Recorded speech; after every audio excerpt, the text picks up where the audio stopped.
Anand Shah, head of PMS and AIF investments at ICICI Prudential AMC, joins us right now on the show with his thoughts. Anand, great having you. Thanks for joining us on Talking Point. I hope all is well.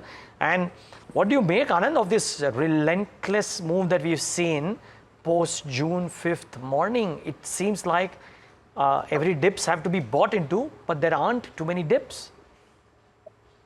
Hi, very good morning, Niraj, and thanks for having me. I think, look, lot of money was waiting, if you ask me, to see the results and to get the certainty. So obviously, there is part of the section which was saying, let me see the certainty, let me see if the election results are on track. And to be very honest, the way we read, I think there would be a continuity of policy, and to that extent, there is a conviction in the market that is upswing in the economy. I think it can be sustained for a few years further, while we continue to be watchful of what's happening in global markets, how they impact the various segments of the market. And to that extent, it's more bottom-up stock picking from here. And that's what the market is also doing since that day. Point well noted, Anand. What wins in this higher valuation versus liquidity argument to your mind? And is there a tipping point for either? That hypothetically, if the budget has some negatives, then that is the tipping point for the bears because it does start correcting, or vice versa, or vice versa, if there is something else to your mind which could actually make this rally extend its gains further. So again, look, market is at new high, and the valuations, if you ask me, are not. Why I picked this point because you said the higher valuations. Look, higher valuations is not given. I think what has changed in last 4 years is corporate profitability. What we call listed companies PAT to GDP has moved from 2.1% to almost 4.8%.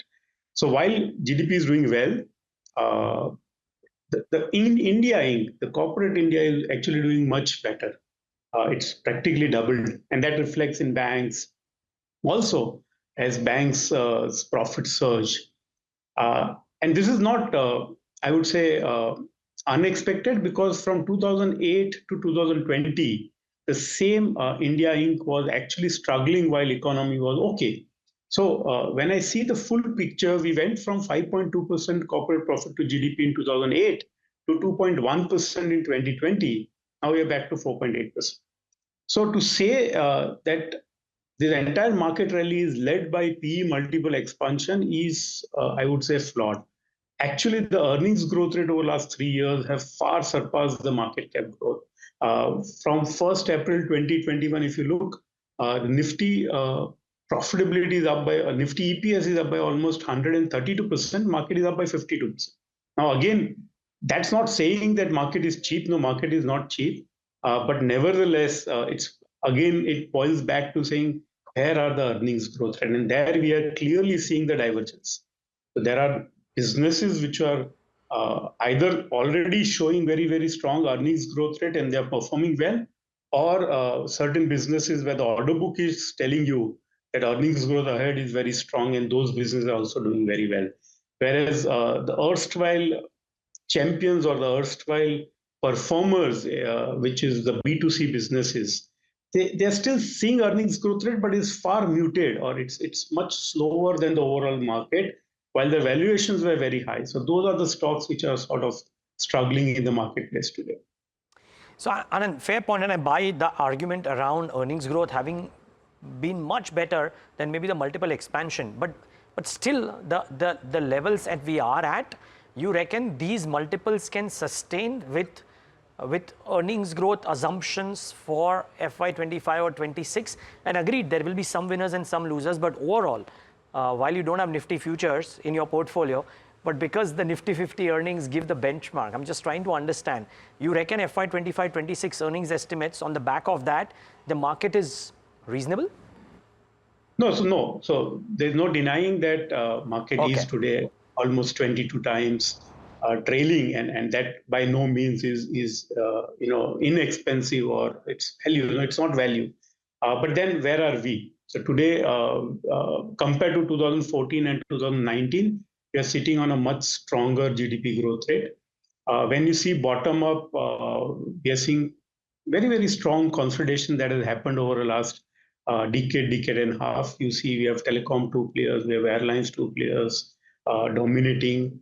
We are seeing the similar things happening in steel and cement. And to that extent, what market is doing is for the same earnings growth rate, market is giving higher P multiple to select companies, select sectors, because there has been a significant consolidation, especially in manufacturing and manufacturing allied, which had a very strong downturn since 2010 to 2020. The private sector capex is practically around 6 lakh crores in 2011, was around 6 lakh crores in 2022. So for almost 11 years, the private sector capex story was dead, and that led to many players exiting, and the surviving players, as the private sector capex picks up, it's almost at 8 lakh crores. If it picks up further, and that is what looks like would be the case, we will have winners actually getting much more out of it, given that there is a consolidation in the industry.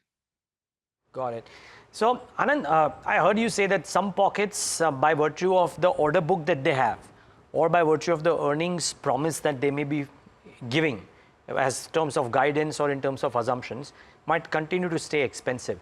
Now, what is this? Because one can argue, for example, the way the defense names bounce back, because we know the order book out there is very strong, right? We know the order book for some of the cables and wires or capex beneficiaries is very strong. And for a very significant period of time, when I'm just using these names as illustrations, but when stocks like ABB or Siemens or some of the others get marked up the way they did, you know, the market likes growth there versus value somewhere else. I'm trying to understand, where is it that you find favor within this whole landscape of companies which have got order book, earnings promise, but valuations might be stiff? Sure, I think actually you're right, and 2 years back it was easier. We owned a lot of these names, and even still we own some of them in the portfolio, because that time a lot of this thing was not priced in. Things were reasonable. Today, to me, in some of those segments, pendulum swung on the other side. The stocks have been relentless, and to that extent, we've been also sort of trimming our positions on many of these.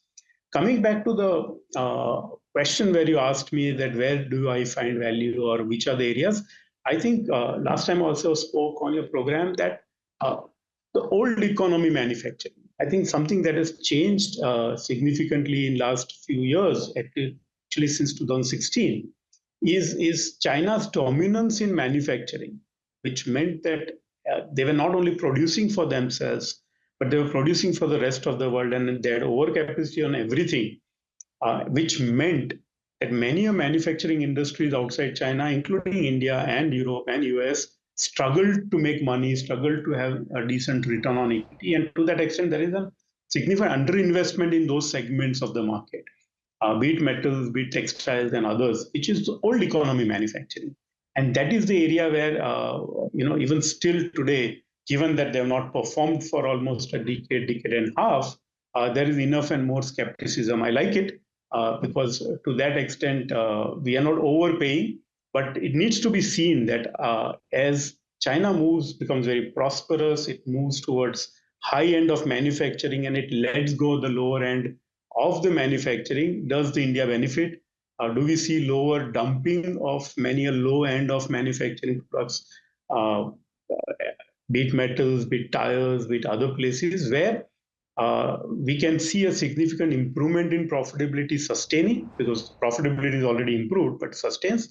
And we can see next round of growth from the domestic market as well as from exports as China reduces its supply of those products in the rest. Fair point, yeah. And I think that point of time, we had a fantastic conversation. So viewers, you can actually go back on our social media handles or on our website and try and replay some of those buys, because I think they hold true even now, albeit account for some valuation changes, but they hold true even now. Now, Anand, the other aspect is, is real estate cycle or the housing cycle, right? And the reason I bring it up is obvious. We've had a large cement deal happening today as well. What's your sense? Because, I mean, if you look at numbers and the kind of demand, so on and so forth for the next 5 years, it seems like we are in the midst of this super cycle which will continue. One, do you believe that? Two, and how best to play it? Also, of course, give us a view on cement, because consolidation seems to be the order of the day here. So let me start with real estate, and it's a very important element. If you see the private sector capex, a large part of the household capex is in the housing, and I think that needs to be nurtured. And I'm using word nurtured because invariably what happens when the household is prepared to buy houses, prices move up, and then it becomes unaffordable, and then the entire cycle ends. This time around, we should invest significantly in urban infrastructure. We need to expand our cities, because I think eventually the only way India moves to 5 trillion, 10 trillion, and 15 trillion is when you can twist. Today, 65% of approximately 65% of population live in rural India, 35% of population lives in urban India. I think this needs to be reversed. We need to provide not only housing, but we need to provide jobs. So housing is the first step. We all along know it can take most unskilled labor also.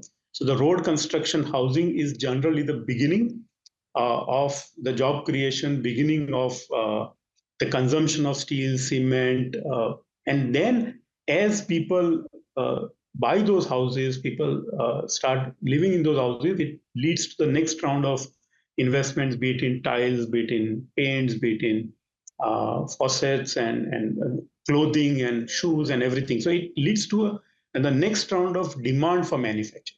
So I think we need to nurture construction, need to nurture this housing, let the prices remain reasonable, let the prices don't shoot up very high, which sustains the demand. I don't think there is anybody, thinking that India doesn't need houses. I think we need a lot of house construction, provided the prices remain benign. And that can lead to next round of growth in manufacturing. Both housing and manufacturing can create jobs, which in turn can lead to demand for consumption items, which then leads to a virtuous cycle. So I think this is something which we like, but we also worry that in India, typically the prices start moving up, and that leads to an end of the housing cycle. Coming to cement, I think cement is not uniquely poised. I think many of the sectors in India have got consolidated. We had a strong or a very long downturn in manufacturing and allied businesses. We have seen consolidation in cement, steel, airlines, in telecom, in many other sectors. To a large extent, over the last 2 decades, we are seeing consolidation in banking also. Good news is that there is overcapacity. I think there is also a greenfield capex happening, or at least brownfield capex happening in many of these areas. So to me personally, hopefully the prices will remain benign. It should not lead to a significant inflation in the economy. That's my only worry. But otherwise, consolidation is good news for investments, good news for growth and benign pricing. Okay, Anand, very quickly, before I thank you, we have a battery maker coming up next. That space is hotting up now. Both Exide and Amara Raja now have some tie-ups which give them advantages. Any thoughts on this pocket? It's a very small investable pocket, I know, but still wondering. I think very interesting works happening in China. The battery prices have collapsed. I think it has large implications if you can use this battery at a utility scale. Last 2 rounds of auctions that have happened for BESS, the battery storage systems, battery energy storage systems, are very, very heartening to see, because India has potential to do a lot of solar, but solar has its idiosyncrasy. It's available only in the solar hours.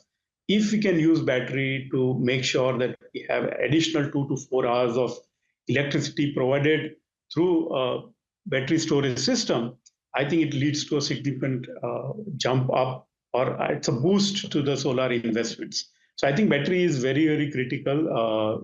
As I said, And as you rightly said, India is just starting, but China has done massive investments, and the lithium prices have come off, the battery prices have come off, and it's actually very good news for the overall ecosystem. If you ask me.